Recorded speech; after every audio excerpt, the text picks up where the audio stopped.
Hello there, my very good friends. On today's Wrestling Instant Reaction video, we are talking about Evolution, Naomi cashing in Women's World Championship. Let's go. I'm Andy Murray. I'm Michael Hamflet. And this is the news. It's sort of the news, yeah. I guess.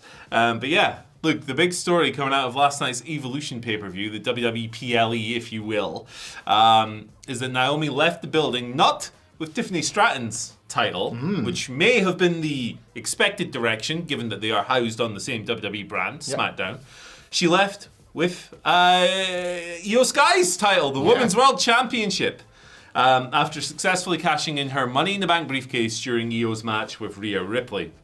So, of course, when that happens, it technically becomes a triple threat. But yeah, something that I didn't necessarily see coming in terms of the specific title that she's gone for. Yeah. But she's only been Money in the Bank for like 4 weeks, something like that. So it's a quick fire cash in. The other Money in the Bank cash in might have to wait, obviously, because of the Seth Rollins injury. By the way, we have updates on him in the next video that we'll be doing today. A lot of content coming to you today. Evolution ups and downs to follow as well. But yeah, it came at a time in the match where Sky and Ripley were down, they were recovering, Naomi's music hit, she ran out with a case. Obviously, it's a pop every time, isn't it? A tease cash in. Yeah. It was then made official when she activated the contract. She hit Sky with a briefcase, put Rhea Ripley into the post shoulder first, which wrapped her out of the match, and then gave Io the split leg moonsault for the win. And the title, of course. So posed with a belt afterwards, of course. Photo with Triple H backstage, as always. I did this, says Papa H. And it came, interestingly, this is often the pathway with on-night cash-ins, is that the person loses earlier and then cashes in. Yeah. Which works really well if you're a heel, because it's like you couldn't get the job done in a fair situation, so you were a rat bag, you were a scoundrel, and you cashed in sneakily. She lost to Jade Cargill earlier on the show. No holds barred, continuing their feud. You'd imagine that'll continue now as well, given the status there. It's an interesting dynamic to think of. But yes, Naomi is the world champion. SmackDown or Raw, I don't know where she's going to go. Yeah, that's, I think, one of the kind of cool things coming out. What I thought played out as a really cool thing, as you say, was in the camp of many that assumed that she would be cashing in on this card, but assumed it would be in the after the Tiffany Stratton Trish Stratus match. All the teasers have been, because she's on SmackDown, that it would be for that title. You've got Jade Cargill, having won the Queen of the Ring, going to SummerSlam as the #1 contender. It would be very cute and not without precedent for Naomi to lose the match that is ostensibly the end of the feud with Jade Cargill, only to find themselves back there again at SummerSlam. We were talking last week on the SmackDown review podcast about when Chris Jericho lost his blood feud to Shawn Michaels, only to win the world title at the end of the card, meaning that they had to go one more time and had that amazing world title ladder match. You could have done that with Naomi and Jade at SummerSlam. However, I do think that's coming down the line. This, I believe, will take Naomi to Raw, where SummerSlam could well be now a triple threat with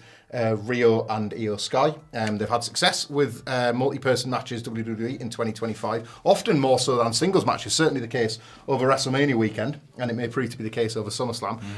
During the match, Rhea Ripley had a visual pinfall over Io Sky, but the referee was knocked out. That triggered the massive brawl ahead into the crowd, which further exhausted them and made them sort of rich pickings for Naomi later on. So you could have the build now to SummerSlam being a three-way, because over on SmackDown, over here, Jade Cargill could beat Tiffany Stratton, and then we got a Crown Jewel later on in the summer, which has the champion versus champion big belt thing, which could bring Jade and Naomi back together. Who's winning that prestigious, massive title? The belt is disgusting, but at least it's as tall as Liv Morgan when she won it. It sure is an ugly thing, but the idea is they have their one last match, and all the while sort of stood on the sideline. Somehow Bianca Belair finds herself, wait a minute, I'm the best one in the big three, and now I've been injured for a little while, and these two have just risen without me. They could be looking quite long term with this. They put obviously Bianca Belair in the referee's spot in the Jade Naomi match last night. She's based on Saturday night's main event where she was slapping fives and then appeared to sell the finger. I don't know if she's recovered or she was just selling effectively, but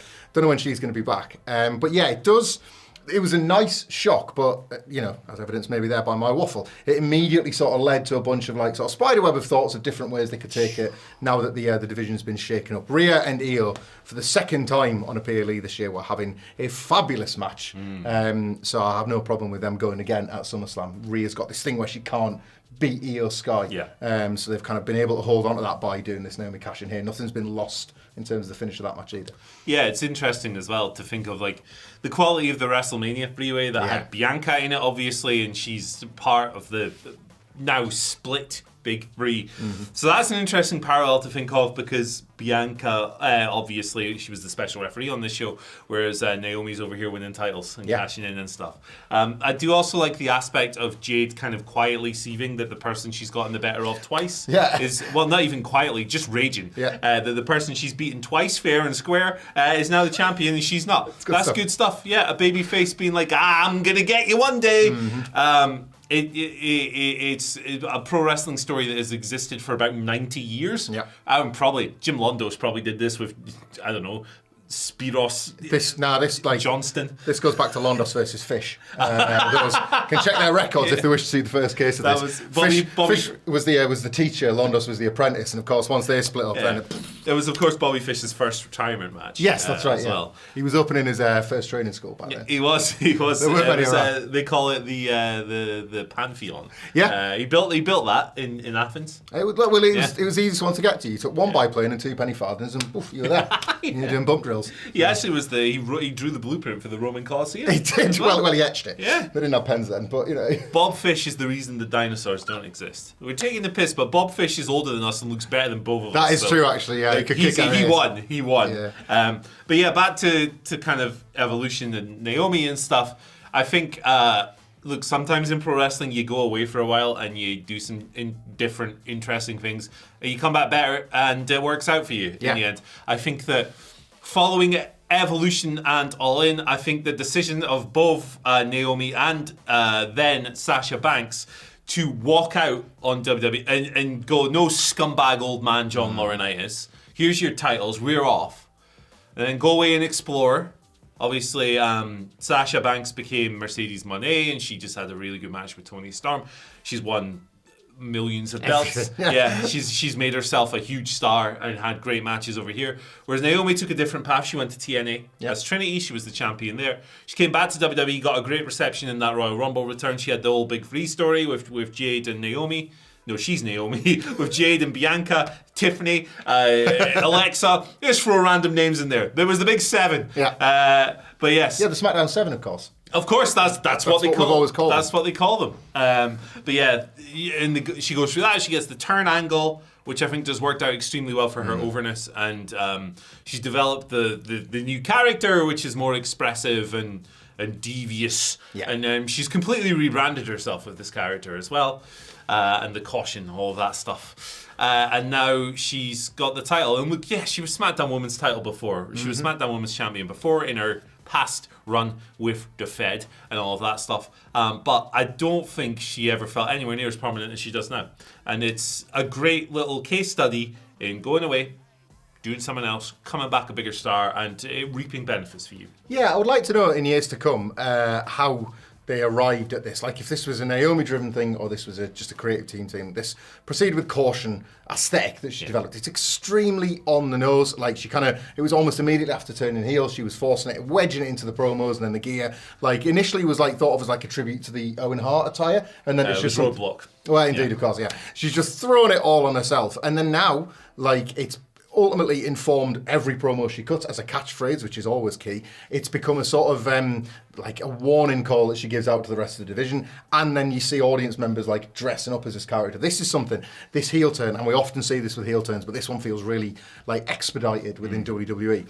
His heel turn already feels like it's leading to an even bigger babyface run for Naomi than the first time around. The amount of times WWE felt like they were dropping the ball with Naomi at the peak of her babyface powers, this heel turn is going to get her all the way back there again. You can already tell. They were facing an uphill battle. This is another reason why I think this might actually be quite a shrewd move. They were genuinely facing an uphill battle, I think, keeping Naomi as the heel of the two with Tiffany Stratton. Now, Tiffany Stratton has found her way as a babyface by hook or by crook. Great, like a massive over-delivery with Trish Stratus last night, by the way. But the fans were always going to gravitate through tenure and respect, if nothing else, to Naomi. Like we are all aware. Murray's just described that journey. We're all very aware of like the one she's been on in kayfabe and in reality. And I think sooner or later, if push came to shove, the fans were going to like love that cash in more than they were going to boo the heel persona. This way, you've kind of lifted that problem out of your way. Like Tiffany Stratton and Jade Cargill can have a babyface match if they want. That doesn't really matter. But you've taken the Naomi problem away and you've put it on Raw, where she's got the likes of, say, a Rhea Ripley and an Io Sky, two very prominent and over baby faces that I don't think Naomi's going to have any problem as a heel working against. She's not getting cheered against them. Like this is a good example, and there hasn't been enough of these in WWE in 2025 of actually moving the pieces on the board like in a sort of more economical way. You're getting more matches for this like shocking decision. We aggregated a little while ago, didn't we, that Triple H apparently doesn't like Money in the Bank, which is why we've lost a briefcase after a month. Seth Rollins injured, not injured, briefcase in hand, briefcase to be given over, who knows? But that'll probably get worked out sooner rather than later, I would sense. Probably hear something tonight, I think so. Yeah. But if he's going to rush getting through these and getting them out of the way because he doesn't like them as a booking device, do it in a way where you're then ultimately creating more stories for yourself. This feels quite well plotted, I think, if you look at the various different aftermaths. Yeah, I think so too. Sometimes I think one of Triple H's flaws, I think, is as a matchmaker and actually getting to these matches. Sometimes it's like we get 2 or 3 repetitions of things that don't necessarily need 2 or 3 repetitions. Yeah. So I do hope that we get to those matches sooner rather than later. And it's not just a holding pattern. And I understand why the patience exists and why that holding pattern. It's that he doesn't want to burn things out and all of this stuff. But I think it's good to have a healthy mix of both. It's good to have long-term stuff over here that takes years and years to pan out. Sometimes it's good to just shotgun some stuff because it's exciting and it's fun. And cash-ins are fun. Cash-ins give people that memory. Exactly. And in this era in particular, I think that the WWE audience wants to see capital M moments and wants to be part of it rather than... It's an interesting dynamic rather than the traditional pro wrestling thing of the heels cashing in. Boo! The people who are there are like, hey, I got to see a cash in. That's awesome. Yep. So it's like it's a dynamic shift. And it's kind of been a gradual thing because it's been happening slowly for years. But yeah, look, great for Naomi. I think that I have the full support for anyone who bets on themselves at any point in their career because it's a business that doesn't always put a lot of power in the hands of the independent contractors that are ultimately responsible for bringing you the entertainment, and who put their bodies on the line and do this like crazy unique sport that we all recognize as really strange, but we all love because it's really strange. So good for her. I think it's a great story. It's a great, good human story at the core of it, and I'm sure we'll hear more from her tonight. You'll hear more from us later on today. Hey, by the way, our NordVPN deal is back. Yes. 70. You guys liked it so much. It's here now till the end of the month. Superb reaction to this. 76% off. 4 months for free. $50 Amazon gift card. Details are below. Pinned comment description. And if you like this video, here's some more stuff. How about a complete timeline of ECW history? Whoa, that's change gears. Sir, give this a watch. Click the button. And you, what the hell voice was that? What the hell? Paul Heyman will see you later, sir. Bye. Thank you, sir. May I have another video? Yep.